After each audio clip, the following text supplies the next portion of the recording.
Pour ces amphores que Barthélemy a produits pour cette exposition au Château Fleur de Lys, il a vraiment puisé dans la terre, dans le contexte ici. Donc, il dessine sur ces grandes amphores des feuilles de vigne, de la vigne, mais des poissons aussi, le monde marin qui évoque l'Atlantique qui n'est pas très loin, et puis la présence de la Garonne, l'eau qui est très très présente ici et qui est un élément important toujours dans son travail puisque l'eau c'est la vie.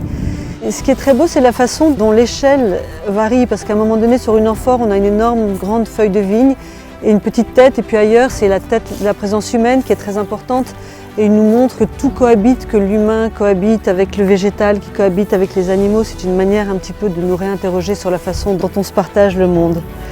Moi, ce que j'aime beaucoup dans son travail, c'est qu'il y a une dextérité, bien sûr, c'est peint avec beaucoup de talent, et donc les scènes sont très poétiques, c'est un univers très onirique, et puis tout d'un coup on est cueilli par une scène où là il y a un profil de personnage qu'on voit souvent dans son travail, qui est traversé par ce que j'appelle des rivières verticales.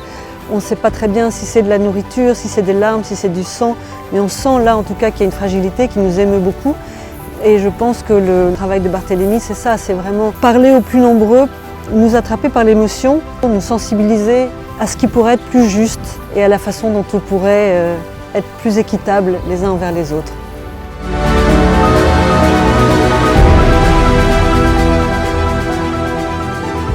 C'est une première fois pour moi d'exposer dans un château. Les enjeux de Caroline étaient de mettre l'aspect biologique en priorité quand elle a repris le projet de ce château.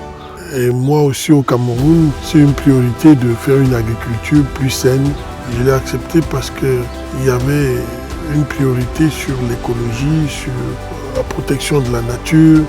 Je ne pouvais pas être là au début, j'ai envoyé mon galeriste Adrien de Montferrand sur place pour faire les photos, les images du château, de la région, de Saint-Émilion. Cette région est protégée.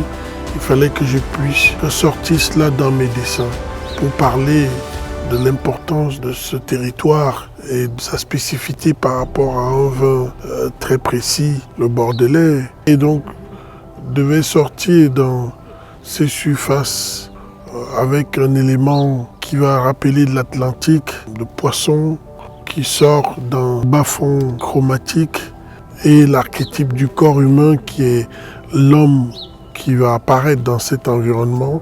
Je suis venu ici sur place pour les installer pas loin des grands amphores pour restituer ce que moi en tant qu'artiste j'avais apporté à cet espace qui m'avait été offert. Et l'idée d'apporter des salamandres était bien imaginée, bien pensée, et je les ai disposées sous les palettes jusqu'au niveau des hauteurs sur les fûts. Même si l'homme investit un milieu et le transforme, la nature revient à chaque fois. À la pyramide du Louvre, je n'aurais pas eu la même idée, et je suis très content d'avoir imaginé ce projet spécifique pour le château Fleur de Lys. On a besoin d'une restitution aussi qui a une belle dimension esthétique, qui répond dans l'espace et dans la salle et dans l'exposition, dans le dialogue des uns et des autres.